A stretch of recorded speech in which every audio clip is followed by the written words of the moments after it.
Well, they said it would be fun.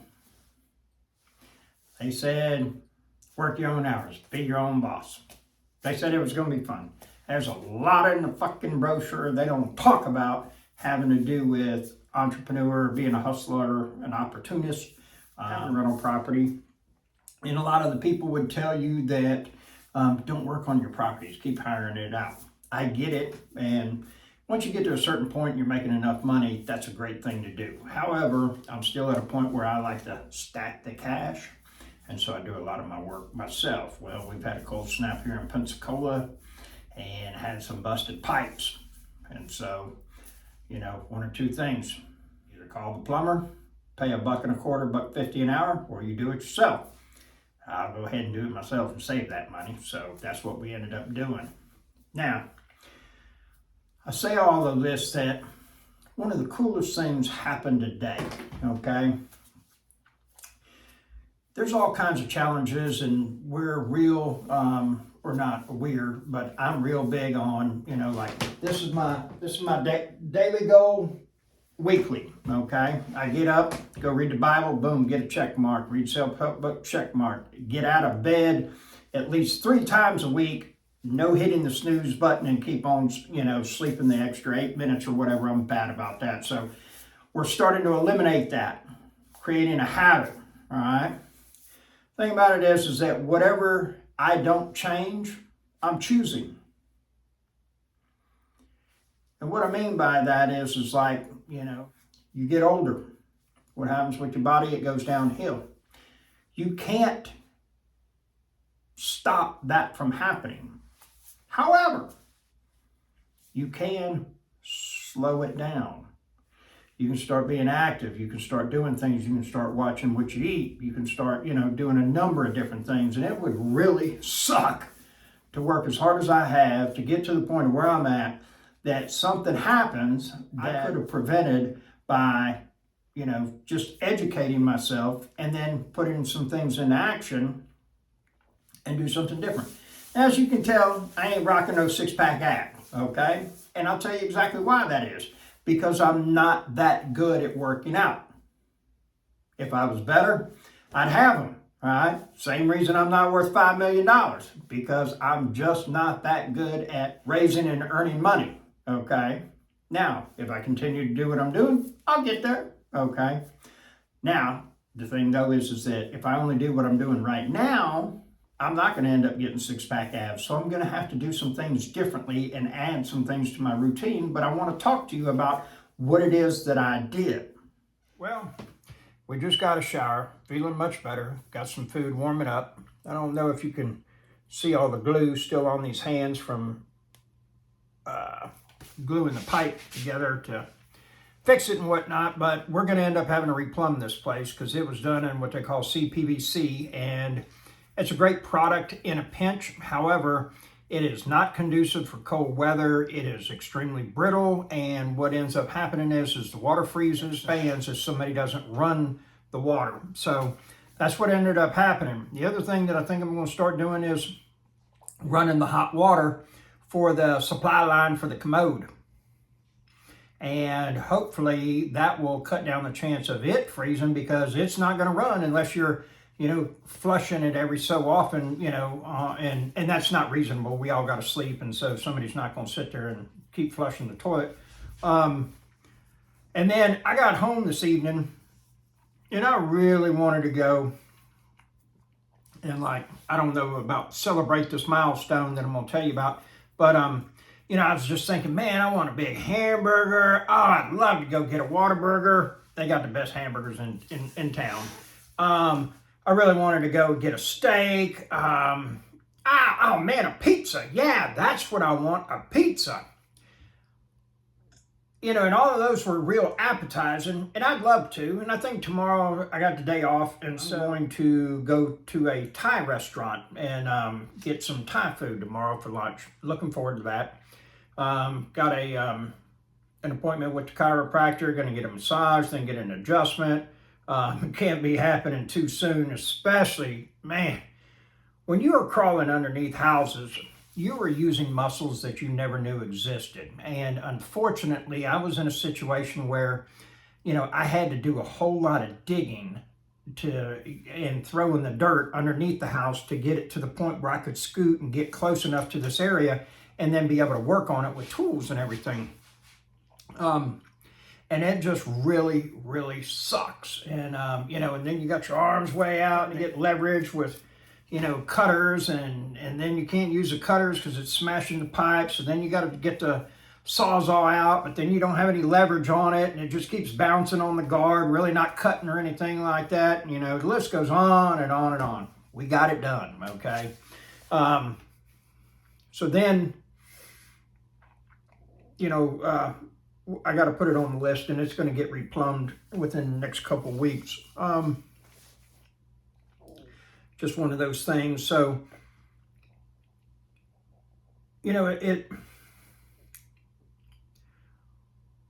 a lot of this that we're involved with as far as building wealth, getting better,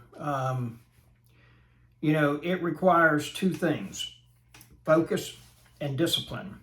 And I've started working with a guy and that holds me accountable, and that's had a tremendous impact.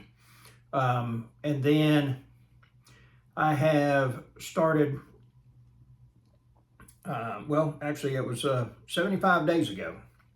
And it's been longer than that, but I started doing it every day, at least walking 1.7 miles. And now my daily walk is 2.3 or more, but at the minimum it's 2.3. And I don't know how to explain what has taken place and, what it was like for this day, but it was pretty fucking huge. Today, when I went on this morning, it made day 75, okay? I have walked when it was 20 below. I have walked when it was snow on the ground. I have walked when it was raining. I have walked when it was, sunshine. Amazingly enough, almost every weather condition in Pensacola, Florida. And man, I walked at 10 o'clock at night. And I'm usually in bed by 9 because I, for lack of better words, just didn't make it a priority in the morning. And then, and I knew for sure, 10 o'clock, 4 or 5 a.m., less than 8 hours away, and I'm going to be walking again, okay? But I still did it.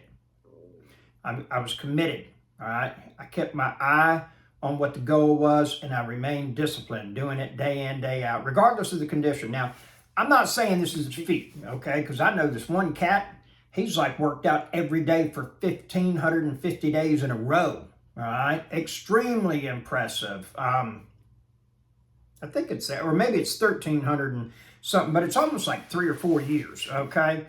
And he's got a schedule where it might be, he'll be in 5 different cities in 5 days, And a lot of the hotels he stays in, they don't have a weight room or anything like that. He finds a gym, or he'll find a hotel next to his that has a gym, go talk to the night desk clerk and, be nice to them and everything, get access to it. And then he goes walking himself, And so, my efforts pale in comparison to his, okay? The thing about it, though, is that he has inspired me, okay? And maybe I'm wrong, and I don't know for sure, but I don't think that he probably did all of that routine the first day, okay? I could be wrong. I don't know. I haven't ever asked him, But the thing is that I'm about to increase my routine and add some things to it, okay? And I don't know how, what the right word is or whatever, but it almost feels like, I just got control over my life, and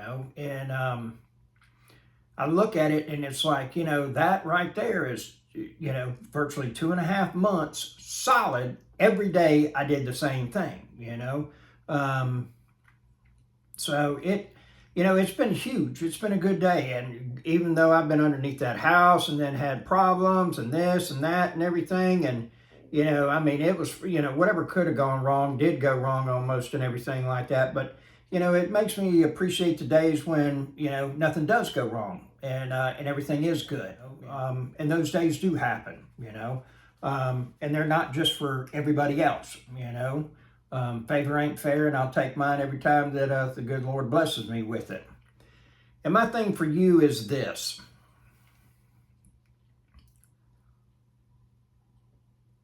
You know, we all talk about what we are, but I'll look at your results and that tells me exactly who you are. You know, you don't see anybody that's preaching about doing fitness and weight loss and everything that's overweight. You know, because they're living a lie. They're about in alignment with their actions. And that's where a lot of the conflict for people like us comes is that, like, and I'll tell you, you know, one of mine is having to do with my house. You know, if you knew what my net worth was and then you saw the inside of my house, you'd be like, what the hell? Where's that money going, Robert? And I've been buying properties and putting them in and, you know, putting the money back into the properties. And when you buy properties in really bad shape, it is a lot of money. It's very cash intensive. It's very labor intensive, which also costs money. And then it's a slow grind. Like, you know, I bought a house for $15,000, put a roof on it, $6,500 if I'm not mistaken. Had to get it rewired. That's $6,800 right there. So now we're into it for, you know, almost $30,000. And then I'll probably end up having to put, you know, another $20,000 into it. And then it'll be ready to rent. It'll rent for $1,200 a month. You know, the problem with that is that you figure, you know, how many months is it going to take me to get all my money back? You know, 5.5, 6 months, or 5.5, 6 years. Okay. It's a very slow grind, you know. Now there's a lot of advantages as far as the taxes, the appraisal on the property, you know, it goes up, you got write-offs and everything like that. That you're absolutely correct. Okay. And there's a thing out there that they call the BRRRR method, which means you buy it, you rehab it, you rent it, and then you refinance it, okay? And what they're telling you to do is go in there, get all your money back, and you know, and then go buy another one and keep doing this. That's definitely a way to do that, okay? And I do have debt on some of my portfolio, but it makes me feel warm and fuzzy not. And it is really nice that when rent comes in, that whole check stays, as opposed to, you know, you get a $1,500 rent check and then $1,200 to the mortgage company and then this and then it's like, you know, you got 50 or $100 left over and everything. And granted, somebody else is making the payment, you know, the house is getting paid down, you got appreciation on it, and, you know, of course you're making about 5 to 7% on it, value of it on average going up every year and everything like that. So, you know, I'm not saying that's a bad way to do it. I just don't like it. You know, I mean, you know, I know some people that got caught trying to do some creative financing and, you know, just thought for sure, you know, them interest rates would continue to be in 3, 4, 5%. You know, they're banging on 7.5% and 8%. The house ain't cash flowing now because they got too much debt on the house. So, and if you do that, take as little money out as possible. You'll appreciate that. You'll thank me for it. So that I just wanted to kind of give y'all what's up. You know, and we're doing 75 hard. We're going to continue. I'm going to go for my walk tomorrow. You know, 150 is on the horizon. You know, 75 more. Yes, that's what I'm doing. So if you'd like 15 minutes of my time free, you could ask me anything. Send me an email. It is rentalrobertpcola@gmail.com. It's in the description. Include your phone number, and I will give you a call, and we can chat, okay? My best suggestion to you is that you have a list of questions, and more than likely you will ask me something that you don't understand, or not so much as don't understand, but you don't necessarily agree with. And you're going to want to get into a debate, so to speak. And the first time that you tell me I'm wrong or why it won't work for you, I'm going to tell you you're absolutely right. Have a good night.